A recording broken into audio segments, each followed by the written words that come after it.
Hi dear students, myself Purushottam Sharma and I welcome you to the YouTube channel of Srimati Mauri Devi Taparia Girls College. Today we are going to discuss one of our units topic which is वोल्टता तथा धारा पुनर्निवेश. That means कि हम पढ़ने वाले हैं voltage and current feedback circuit.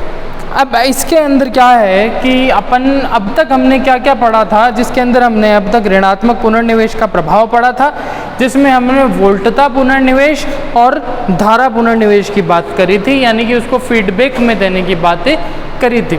ठीक है, तो अब हम क्या करते हैं, इस टॉपिक में जाने से पहले एक बार उसका समरी देख लेते हैं कि उसके अंदर हमने किस किस चीज़ें का हमने बात करी और उसका क्या क्या उस पर इफेक्ट रहा. ठीक है, तो सबसे फर्स्ट हम बात करते हैं वोल्टता पुनर्निवेश की.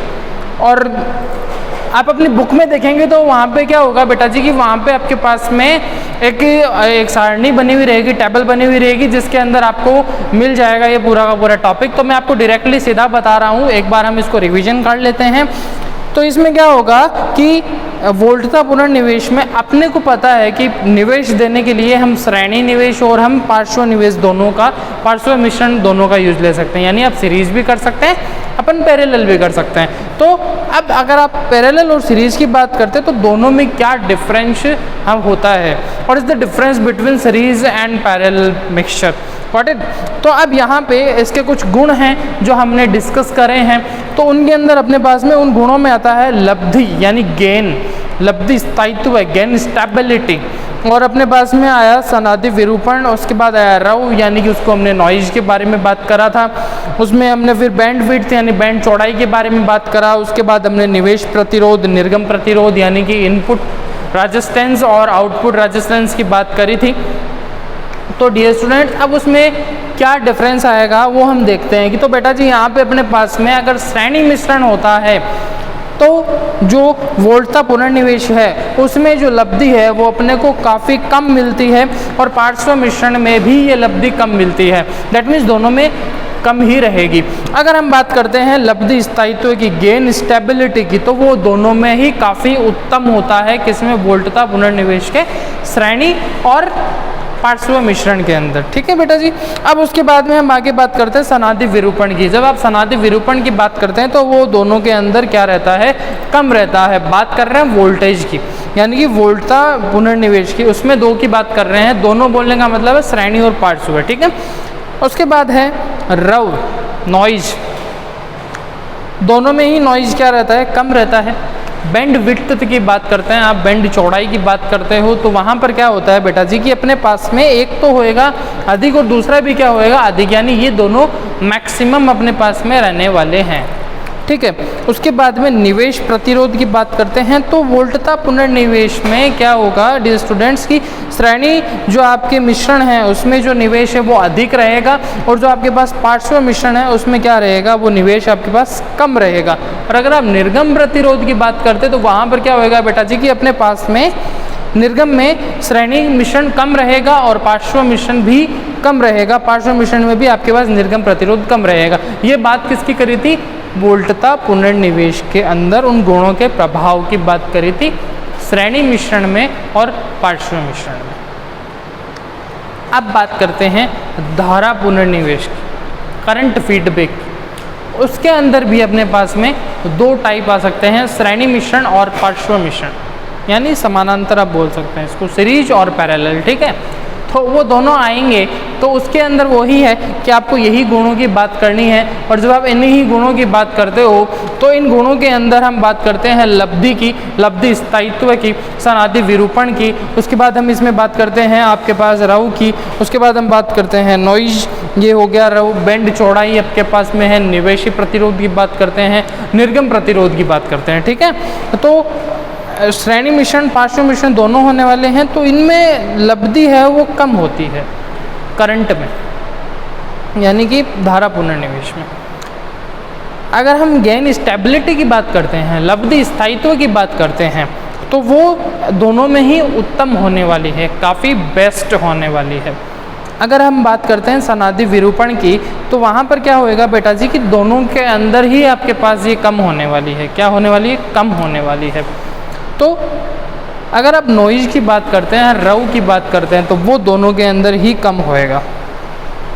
अगर आप बैंड विड्थ की बात करते हैं तो बैंड चौड़ाई आपके पास क्या होएगी, दोनों में ही अधिक होएगी, मैक्स होएगी।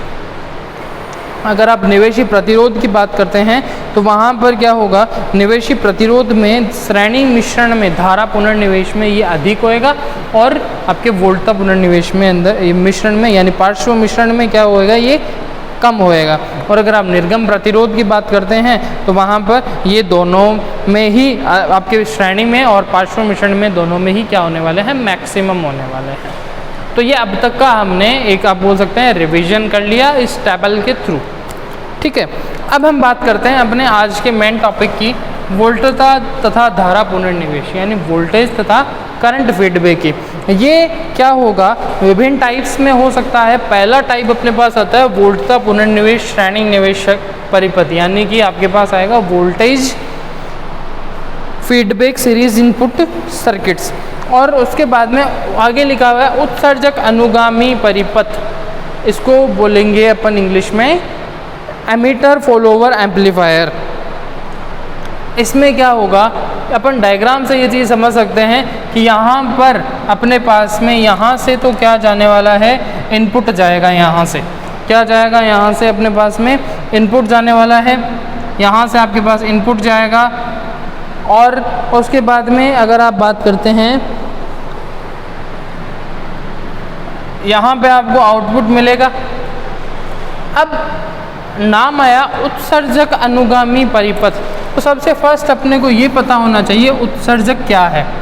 अनुगामी परिपथ यानी कि अपने पास क्या हो जाएगा, फॉलोअर एम्पलीफायर। तो उत्सर्जक यानी एमीटर को बोलेंगे। उत्सर्जक किसको बोलेंगे बेटा जी, अपन एमीटर को बोलेंगे, ठीक है। उत्सर्जक किसको बोलने वाले हैं, एमीटर को बोलने वाले हैं, जो कि आपको यहाँ दिख रहा है। यानी कुल आपके पास में एक जो ट्रांजिस्टर होता है, उस ट्रांजिस्टर के अंदर अपने पास में क्या होता है, उस ट्रांजिस्टर में अपने पास में तीन तरीके की हम बात करते हैं। एक अपने पास में उसमें होता है बेस, एक आपके पास में होता है यहाँ पे ये जो हमने लिखा है एमीटर, एक होता है आपके पास में सी जो ये ऊपर लिखा हुआ है कलेक्टर। वो कुछ इस तरीके का शेप होता है जिसके अंदर आपके पास एक बेस होता है, एक आपके पास कलेक्टर होता है, एक आपके पास में एमीटर होता है। ये इन तीन से मिलके बना हुआ होता है। ये एन पी एन से भी बना हुआ हो सकता है, ये पी एन पी से भी बना हुआ हो सकता है। एन पी एन अपने डायोड हैं जो आपने 11th-12th क्लास में पढ़ रखे हैं, ठीक है।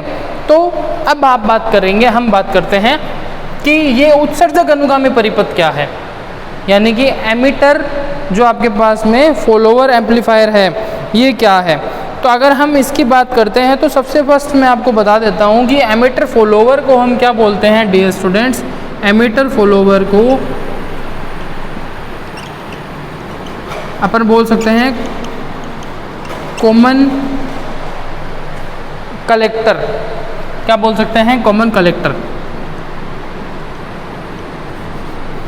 अब कॉमन कलेक्टर से क्या समझ में आ रहा है बेटा जी कि यहाँ पे अपने पास में जो कलेक्टर है, जो अपन सी की बात कर रहे हैं इसमें, वो क्या होगा अपने पास में कॉमन होगा, यानी उसका दोनों जगह पे इनपुट में और आउटपुट में दोनों में ही उसका उपयोग होता है। तो ये जो सी है ये क्या है, यहाँ पे कॉमन कलेक्टर है। आगे की बात करते हैं तो कॉमन एमीटर भी होता है, कॉमन बेस भी होता है, कॉमन कलेक्टर भी होता है। यहाँ पर अपन किसकी बात कर रहे हैं, कॉमन कलेक्टर की बात कर रहे हैं। उसी को अपन उत्सर्जक अनुगामी परिपथ। अब अनुगामी क्यों, क्योंकि यहाँ पे आपको आउटपुट मिल रहा है फॉलोवर, यानी आप यहीं से फीडबैक वापस देने वाले हैं इनपुट के अंदर, ठीक है, इसलिए उसको उत्सर्जक अनुगामी परिपथ बोला है। तो समझ में आया। एमीटर फॉलोवर को क्या बोल सकते हैं डियर स्टूडेंट्स, कॉमन कलेक्टर बोल सकते हैं। तो यहाँ पे क्या होगा फिर बेटा जी कि अगर अपन इसकी डेफिनेशन की बात करते हैं कि हमारा जो कॉमन कलेक्टर है वो क्या होता है, यहाँ पे हम सीधा सीधा मैं आपको नॉर्मल डेफिनेशन बताऊँ तो आपको जो बेस है अपना वो तो एक इनपुट के हिसाब से काम करेगा, जो आपका E है वो आपके पास में आउटपुट के हिसाब से काम करेगा और जो C है वो एक कॉमन के हिसाब से काम करेगा, यानी दोनों के अंदर ये कॉमन रहेगा। फिर भी अगर अपन इसके डेफिनेशन की बात करते हैं तो वो किस तरीके से आती है कि in this circuit the base terminal of the transistor serves as input, यानी कि आपके पास में ये एक इनपुट के हिसाब से काम करता है। यहाँ पे आप इनपुट देने वाले होते हैं बेस पे। उसके बाद है the emitter is the output. Emitter क्या होगा बेटा जी कि अपने पास में ये एमीटर जो ई हमने यूज लिया है वो आउटपुट हो जाएगा, ठीक है। और उसके बाद में emitter is the output and the collector is common in both, यानी कलेक्टर जो अपना सी है ये क्या है, दोनों में कॉमन रहने वाला है इनपुट आउटपुट में। अब ये रहेगा कैसे, उसका अपने को पता होना चाहिए।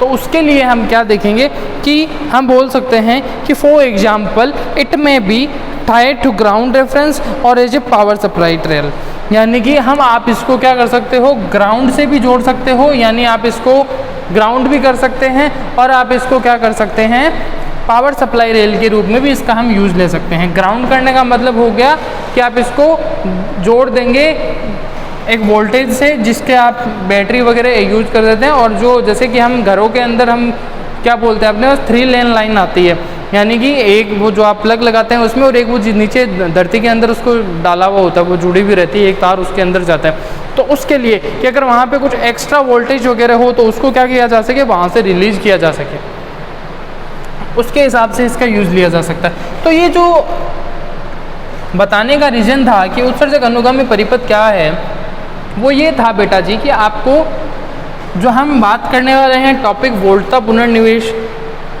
श्रेणी निवेश परिपथ, उसके अंदर ये चीज़ आने वाली है और वो आपको क्या हो जाए, पहले ये क्लियर हो जाएगी उत्सर्जक अनुगामी परिपथ क्या होता है, ठीक है। तो अब यहाँ पे ये चीज़ आई थिंक आपको क्लियर हो गई होगी। तो अब इस थोड़े से सर्किट की बात कर लेते हैं। यहाँ पे आपको इनपुट के रूप में क्या मिलने वाला है, आपको यहाँ पे हम इनपुट किससे दे रहे हैं, इस बेस से इनपुट दे रहे हैं। यहाँ पे अपने पास ये बेस का टर्मिनल है, इससे अपने पास इनपुट जा रहा है।